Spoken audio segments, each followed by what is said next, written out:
నమస్కారం అండి. ఓం నమ శివాయ. ఓం నమో వెంకటేశాయ. మిథున రాశి 2025 వార్షిక ఫలాలు చూద్దాం. మిథున రాశి మనము గ్రహస్థితి చూసుకుంటే లగ్నంలో గురువు, మూడో ఇంట్లో కేతు, తొమ్మిదో ఇంట్లో రాహు, పదో ఇంట్లో శని.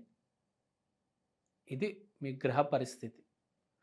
గ్రహ పరిస్థితి అంటే మీ కండిషన్. అంటే ఏ కండిషన్ దేవుడు మీ ముందు పెడతాడు ఈ సంవత్సరం. ప్రతి మనిషికి కండిషన్ ఉంటుంది జీవితంలో. అయితే మేజర్ లెవెల్లో చూసుకుంటే ఏ కండిషన్ పడుతుంది. ఫస్ట్ మిథున రాశి వాళ్ళకి ఈ సంవత్సరం ఛాలెంజ్ ఏంటంటే బరువు. లైట్గా బరువు పెరుగుతారు. బరువు పెరగకుండా ఎలా, ఏం చేసుకుంటే మంచిది? ఇది పెద్ద విషయం కాదనుకుంటా. తిండి మానేస్తే, తిండి తగ్గించేస్తే ఆటోమేటిక్ బరువు తగ్గిపోతారు కదా. పెద్ద కండిషన్ ఏం లేదు ఫ్రాంక్గా చెప్పాలంటే. ఇంకా వీళ్ళకి ఇంకో కండిషన్ ఉంది. ఏంటంటే అన్ఎక్స్పెక్టెడ్ పీపుల్, అంటే తెలియని వాళ్ళందరూ ఎక్కడెక్కడి నుంచో జనాలు మీ ముందుకు వచ్చేస్తారు. అంటే కొత్త కొత్త వ్యక్తులతో మీకు పరిచయం అవుతుంది. ఏదో 10 సంవత్సరాలు 15 సంవత్సరాల ముందు స్కూల్లో కలిసాము, వాడు సడన్గా మీ ముందుకు వస్తాడు. మీ ముందుకు వచ్చారు, ఈ వ్యాపారం పెడదాం రా, ఇది నేను ఇట్లా కార్పెంటర్ వ్యాపారం పెడదాము, ఒక 2-3 కార్పెంటర్ని హైర్ చేసుకొని ఒక కంపెనీ పెట్టేద్దాము, ఇట్లా కబోర్డ్లు, డోర్లు, విండోలు, ర్యాకులు, టేబుళ్ళు, కుర్చీలు చేద్దాము అని సడన్గా మీ ముందుకు వచ్చేసి వాడు ఒక డీల్ పెట్టేస్తాడు, ప్రపోజల్ పెట్టేస్తాడనమాట. ఎవడో మీకు తెలిసినోడే, ఎప్పుడో మీరు వాడితో కలిసి ఆటలాడుకున్నారు, తొక్కుడు బిల్ల ఆడుకున్నారు, అష్టాచమ్మ ఆడుకున్నారు. వాడు వచ్చేస్తాడు సడన్గా. అరే వీడేంద్ర ఇట్లా వచ్చాడు, 10-12 ఏళ్ళు అయింది, ఇప్పుడు దాకా కనపడలేదు, మాట్లాడలేదు, ఫోన్ చేయలేదు, వీడు ఎలా వచ్చేసాడరా? అది కూడా వచ్చి ఇంత పెద్ద డీల్ పెట్టేశాడు, ఇంత పెద్ద ప్రపోజల్ ఇచ్చేసాడేంటి అని అనుకుంటాం. అలా జరుగుతుంది. మనకు జీవితంలో ప్రతి 7 సంవత్సరాలకి మనుషులు మారిపోతారంట. పోయిన వాళ్ళు మళ్ళీ వస్తారు, వచ్చిన వాళ్ళు మళ్ళీ రారు. అంటే రొటేషన్ జరుగుతూ ఉంటుంది. సో ఈ సంవత్సరం మీకు ఎవరెవరో పరిచయం అవుతారు. అరే నా ఫ్రెండ్ సర్కిల్ బాగాలేదు, నా ఫ్రెండ్స్ అందరు ఎవరు హెల్ప్ చేయట్లేదు, అందరు పిసినారాలు ఉన్నారు, అందరు మనీ మైండెడ్ ఉన్నారు అని అనుకుంటున్నారు కదా. ఈ సంవత్సరం మీ ఫ్రెండ్స్ మీకు బాగా హెల్ప్ చేస్తారండి. మిథున రాశి వాళ్ళకి ఈ సంవత్సరం ఫ్రెండ్స్ వల్ల చాలా లబ్ధి పొందుతారు. ఏ లబ్ధి పొందుతారు? ఆర్థికంగా మీరు బెనిఫిట్ అవుతారు మీ ఫ్రెండ్స్ వల్ల. సో మీరు రుణపడి ఉండాలండి, ఒక గ్రాటిట్యూడ్ అనేది చూపించాలి. ఫ్రెండ్ దొరకడం చాలా కష్టం అండి ఈ రోజుల్లో. నిజంగా ఎవరికో, అది కూడా ఒకలో ఇద్దరో మంచి ఫ్రెండ్స్ దొరుకుతారు. ఫ్రెండ్స్ దొరికిన వాళ్ళు ఎవరు ఉన్నారండి నాకు తెలిసి? బాగా అదృష్టవంతుడు రాముడు ఫ్రెండ్ హనుమంతుడు. ఫ్రాంక్గా మాట్లాడుకుంటామంటే అలా అందరికీ దొరుకుతారా? రాముడిని బాగా ఆరాధించే వాళ్ళకి బేసిక్గా మంచి ఫ్రెండ్ దొరుకుతాడు ఎప్పుడైనా. అందరికీ దొరకరండి ఫ్రెండ్స్. మోసం చేసే వాళ్ళే ఎక్కువ ఉంటారు, గుర్తుపెట్టుకోండి. మంచోళ్ళు లేరు అని చెప్పడం లేదు, ఉన్నారు, కానీ అందరికీ దొరకరు అని చెప్తున్నా.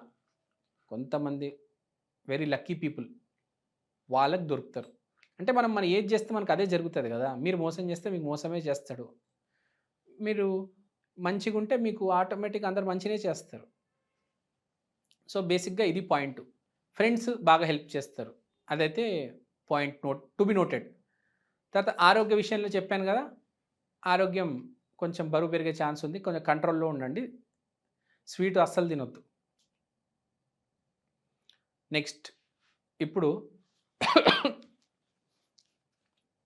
మీ అదృష్టం ఈసారి అవుట్ స్టాండింగ్ అన్ఎక్స్పెక్టెడ్ పనులు చేయడం వల్ల కలిసి వస్తుంది. అంటే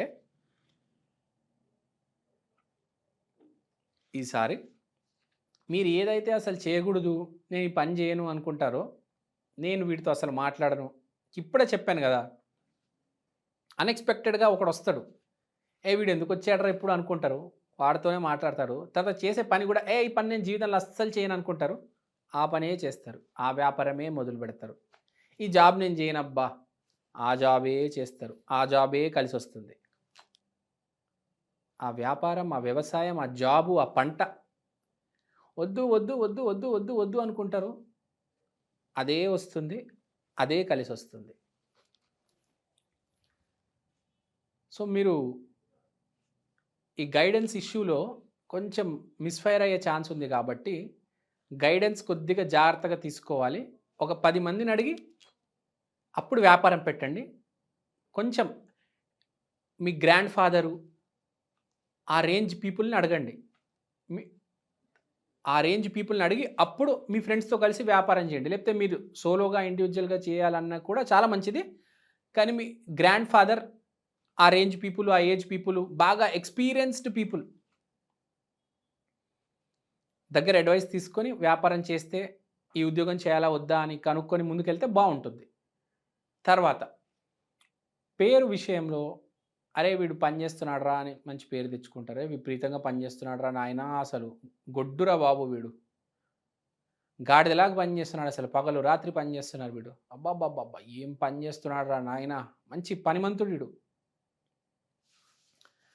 సో, సింపుల్‌గా చెప్పాలంటే బావుంది ఈ సంవత్సరం మీకు మిథున రాశి వాళ్ళకి. ఓవరాల్‌గా ఒక 100కి 85 మార్కులేయొచ్చు. మంచి ఫ్లయింగ్ కలర్స్‌తో పాస్ అవుతారు మీరు. అన్ని రంగాల్లో పాస్ అవుతారు. వ్యాపారం గావచ్చు, జాబ్ గావచ్చు, ప్రేమ వ్యవహారాలు గావచ్చు, పెళ్ళిళ్ళు గావచ్చు, అంతా మంచిదే. ఈ సంవత్సరం పెళ్లి చేసుకునే వాళ్ళకైతే మంచి భార్య వస్తుంది. పాజిటివ్‌గా మాట్లాడే భార్య వస్తుంది. అది గుర్తుపెట్టుకోండి. ఆ పాయింట్ టు బి నోటెడ్. మంచి ఆవిడ, పాజిటివ్‌గా మాట్లాడే ఆవిడ వస్తుంది.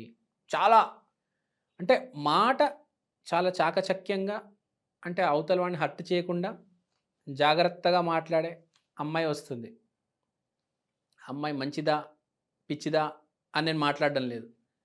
కానీ మాటలు మాత్రం సూపర్ మాట్లాడుతది.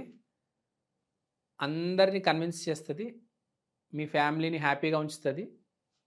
మిమ్మల్ని హ్యాపీగా ఉంచుతుంది. మీద కూడా చాలా జాగ్రత్తగా మాట్లాడుతుంది. సో, అన్ని రకాలుగా బావుంది. ఎస్పెషల్లీ పెళ్లి ఎవరైతే చేసుకుంటారో వాళ్ళకి బావుంది.